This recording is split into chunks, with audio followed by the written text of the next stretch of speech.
బాబాయ్ మీరు రాజధాని ప్రాంతంలో నివాసం ఉంటున్నారు కదా! అయితే రాజధానికి సంబంధించి చాలామంది రైతులు భూములు ఇచ్చారు. అప్పుడున్న గవర్నమెంట్ ఏమన్నదంటే భూములు ఇచ్చిన రైతులందరికీ కూడా ఫ్లాట్లు ఇస్తామని చెప్పింది రాజధాని ప్రాంతంలో. ఇచ్చారా అప్పుడు గవర్నమెంట్? ఇచ్చారండి. అప్పుడే ఇచ్చేసింది. ఎవరు ప్లాట్లు వాళ్ళకి ఇచ్చింది. రోడ్లు కూడా ఒక పక్క నుంచి మొదలుపెట్టారు.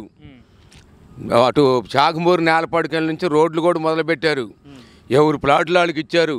ఇవన్నీ ప్లాట్లు వచ్చినాయి. ఈ రాజధాని 29 గ్రామాలు మొత్తం ప్లాట్లు వేసిందే. ఆ ప్లాట్లు వేసింది జగన్ రెడ్డి గారు వచ్చి నాశనం చేశాడు.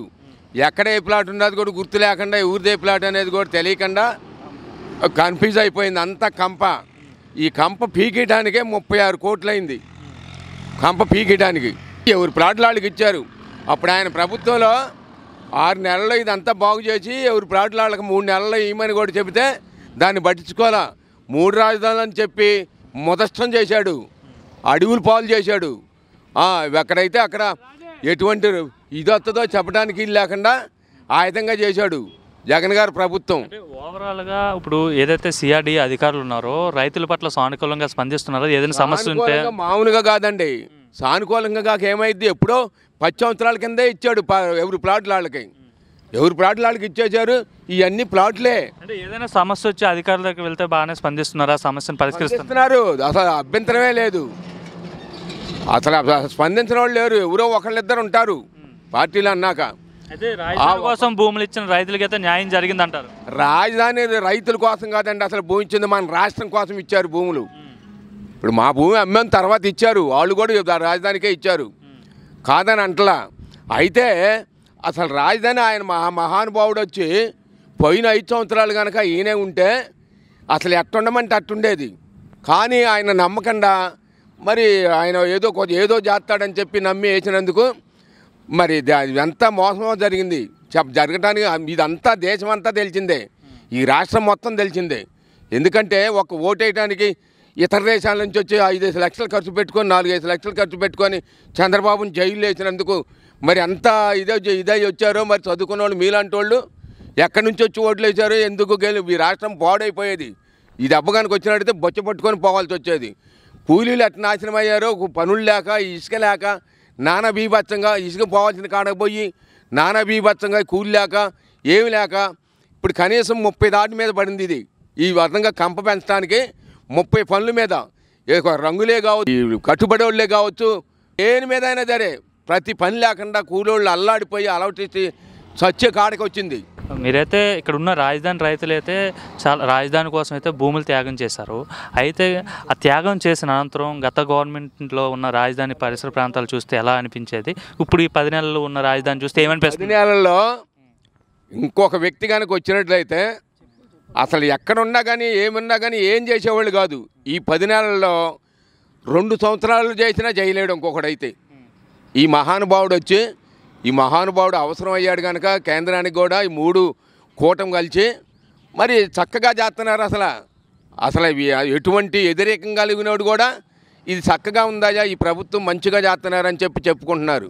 పనులు బాగా జరుగుతున్నాయి అంటారు. బాగా జరుగుతున్నాయండి. బాగా అంటే బాగా కాదు, 100కి 200% జరుగుతుంది పనులు. రాజధాని మన హైలైట్గా మరి ఇది పోయినట్టు పోతుంది. అంటే దేశంలోనే మంచి రాజధానిగా తీర్చిదిద్దని చెప్తాను.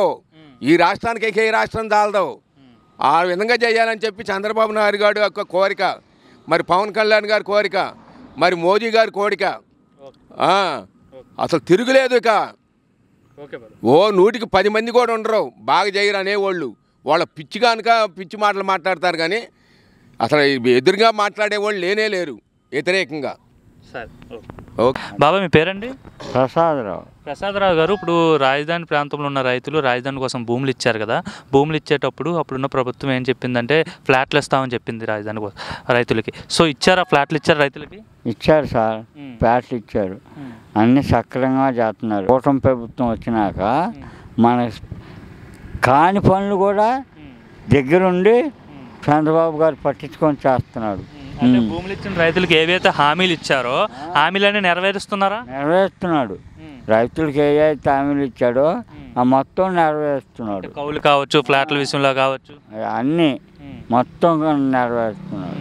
బాగుంది. ప్రభుత్వం వచ్చిన తర్వాత పరిపాలన బాగుంది. కూటమి ప్రభుత్వం అంటే అసలు ఎదురు లేకుండా జరుగుతున్నాయి ఎలా ఉంది అభివృద్ధి ఎలా ఉంది ఇప్పుడు రాజధాని ప్రాంతం పనులు ఎలా జరుగుతున్నాయి అంటారు? పనులు అంటే ఇప్పుడు మొదలుపెట్టింది ఇప్పుడే కదా, ఇంకా ఉండాలిగా టైం. గత 5 ఏళ్ళు ఎలా ఉండేది రాజధాని? 5 ఏళ్ళు కంప పెంచి తిరగాది కాకుండా చేశాడుగా. నానా బీపచ్చని రోడ్లు, అసలు ఈ రోడ్డు చూడలాను ఎట్టుండేది, కంప అటు కంప ఇటు కంప పెరిగి. ఇప్పుడు వచ్చి రాజధాని ప్రాంతంలో ఇక్కడ వచ్చి ఇలా కూర్చున్నారు, అప్పుడు ఇలా కూర్చోడం అయ్యేది వచ్చి? అసలు అటు కూర్చుంటాం సార్, కంప అయితే ఏ పుల్లులు వస్తాయో పాములు వస్తాయో జేరుపోతులు వస్తాయో అనే భయం కదా. అంటే ఇప్పుడైతే బాగా పనులు జరుగుతున్నాయి అంటారు. 36 కోట్లు ఖర్చు పెట్టి కంప బిగించాడు మహానుభావుడు. ఎక్కడ ఇది ఎటు పెట్టి చూసామనుకో మొత్తం ఇంగ్లీష్ కంప. ఇలా ఎటు చూసామనుకో ఈ అపార్ట్మెంట్లు ఇవన్నీ అసలు ఆగపడ్డాయి అట్ట అప్పుడు. ఇవాళ ఇక్కడే ఉన్నాయి అన్నట్టు ఉన్నాయి చూడు. అంటే ఇంతకుముందు అవన్నీ బిల్డింగ్లన్నీ కనిపించేవి కాదు, పడాయండి. కంప వెలిగితే అట్టా పడుతుంది, గేదెలు తిరిగి అన్ని నానా బీపత్యంగా ఉందాయా అది. అంటే అతను ఇప్పుడు రైతులకి అయితే న్యాయం చేశాడంటారు ఎవరు? చంద్రబాబు. రైతులకి న్యాయం చేశాడు, కూలి వాళ్ళకి న్యాయం చేస్తున్నాడు, 5,000 ఇస్తున్నాడు, పనులు లేని వాళ్ళకి ఏ మాటకు ఆ మాట మంచి పనులు చేస్తున్నాడు. ఓకే.